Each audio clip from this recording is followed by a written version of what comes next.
লগত অহা আমাৰ সহকৰ্মীসকল আমি এটা বিশেষ উদ্দেশ্য লৈ আপোনালোকৰ মাজত উপস্থিত হৈছোহি। ইতিমধ্যে আপোনালোকে কম বেছি পৰিমাণে সকলোৱে গম পাইছে যে সদৌ অসম মায়া সাংস্কৃতিক সমাজৰ 38 সংখ্যক দ্বিবাৰ্ষিক অধিৱেশন শনি বহুত ভাগ্যৰ মূৰত এইবাৰ ঢকুৱাখনত আমাৰ পাতিবৰ কাৰণে কেন্দ্ৰীয় কমিটিয়ে সিদ্ধান্ত দিলে। গতিকে আমিও পৰম ভাগ্য বুলি ভাবি আমি এই অনুষ্ঠানটো পাতিবৰ কাৰণে মূৰ পাতি ল'লোঁ। যেনেধৰণে আপোনালোকে দেখিছে শংকৰী সংঘৰ প্ৰাদেশিকত কেনেধৰণে এটা পৰিৱেশত সৃষ্টি কৰি তেওঁলোকে এটা জোকাৰণি তোলে, ঠিক আমিও তেনেধৰণে এই মায়া ভক্ত বৈষ্ণৱসকলৰ মাজত সদৌ অসম ভিত্তিত যিটো অনুষ্ঠান হ'ব সমৰ পৰ্যায়ে প্ৰাদেশিকৰ সমানে হ'ব বুলি আমি ধাৰণা কৰিছোঁ। গতিকে সহযোগটো কিন্তু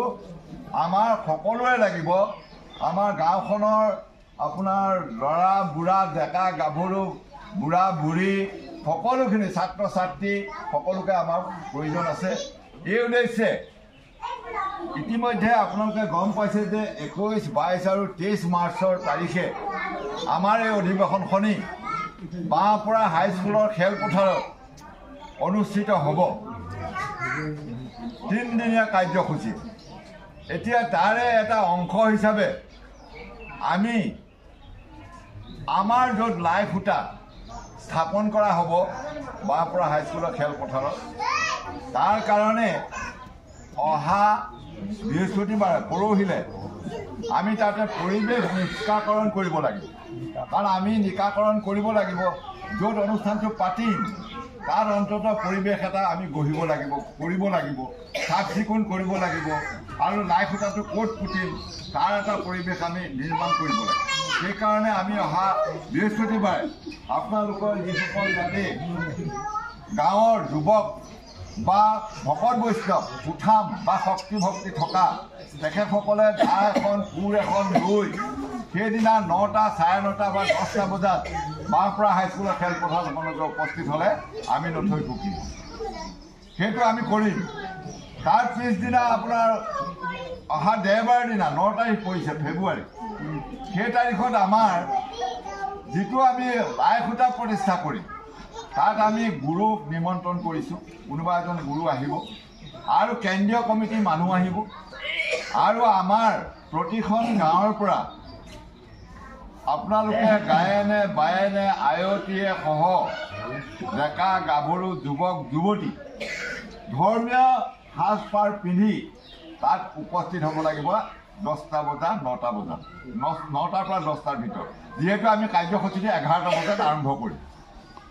তাত এনেকুৱা এটা পৰিৱেশ সৃষ্টি কৰিব লাগিব যিটো পৰিৱেশত তাত মেডিয়া যাব। মেডিয়াই অন্ততঃ আজিকালি কম্পিউটাৰ যুগ, আপোনাৰ মেডিয়াই সেই বস্তুখন সংগ্ৰহ কৰি আপোনাৰ গোটেই আজিকালি টিভি আপোনাৰ মোবাইল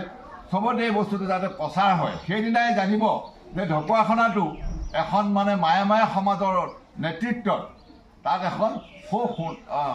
আহল বহল বা অসম ভিত্তিত এখন অনুষ্ঠান অনুষ্ঠিত হ'ব।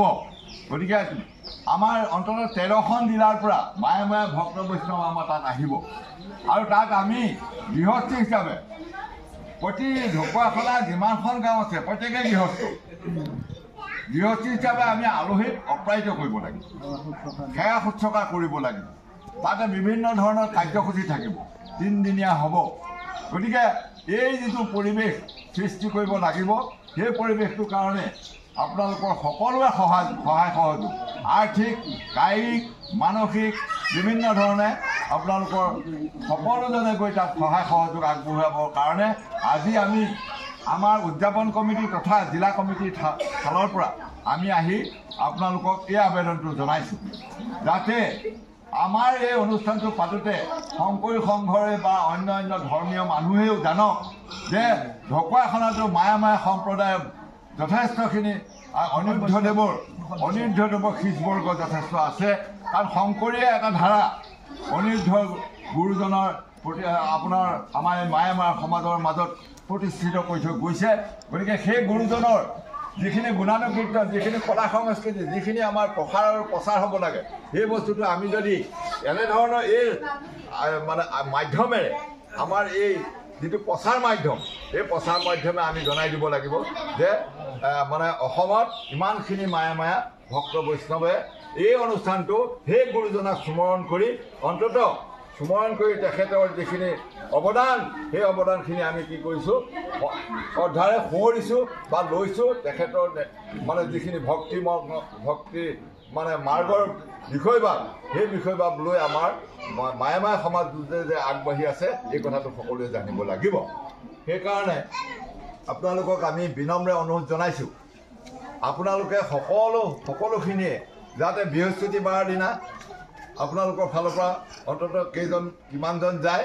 এইটো আমাৰ আপোনালোকৰ এখন ইয়াতে নামঘৰৰ কমিটি আছে সেই নামঘৰ কমিটিটোক আমি জনোৱা হৈছে নামঘৰ আৰু ইয়াতে আপোনালোকৰ জিলা কমিটিৰ সম্পাদক আছে ইয়াতে আপোনাৰ অভ্যৰ্থনা সমিতিৰ সম্পাদক আছে আৰু বিভিন্ন ইয়াতে আমাৰ স্মৃতি গ্ৰন্থৰ যিজন সম্পাদক আমাৰ তেওঁ আছে নীলমণি গতিকে আপোনালোকে তেখেতলোকৰ নেতৃত্বত কেনেকৈ যাব লাগিব এই কথাখিনি তেখেতলোকে আপোনালোকক পৰামৰ্শ দিব আমি মাত্ৰ অভ্যৰ্থনা সমিতি আৰু আমাৰ জিলা কমিটিৰ তৰফৰ পৰা এটা অনুৰোধ ৰাখিবলৈ আহিছোঁ এইটো কাৰণেই যাতে সমাজত বস্তুটো প্ৰচাৰ হওক সকলোৱে জানক যাতে তাত কোনেও যাতে কালিলৈ ক'ব নোৱাৰে যে আমাক নজনালে বা আমি গমেই নাপালোঁ এই কথাটো যাতে নাহে গতিকে সেইকাৰণে আমি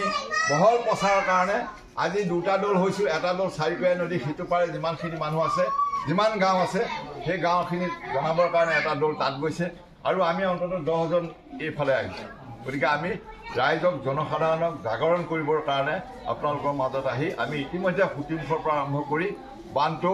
মানিকাচুক কচুগাঁও ভোজগাঁও ইতিমধ্যে হৈ গ'ল তাতো এটা সকাম আছিলে আমি তাতো তেনেধৰণে আপোনালোকৰ নিচিনাকৈ সকলোকে তাতে জনাই থৈ আহিছোঁ আৰু গতিকে আমি কালিলৈ অন্ততঃ পৰহিলে আমাৰ লাই সূতাটো কাটিব লাগে লাই সূতাটো আমি এটা নীতি নিয়ম কৰি লাই সূতাটো মানে হেৰি কৰিব লাগিব কাটি মেলি আনি তাক সজাব লাগিব গতিকে পৰহিলে এবাৰ চামে আমাৰ তাত কাৰ্যসূচী চাফাই কাৰ্যসূচীত এটা কেইজনমান ভকতে গায়নে বায়নে গৈ গছজোপা এটা গৰু ঘৰীয়া ঘাট মাৰি সেই গছজোপাৰ নীতি নিয়মে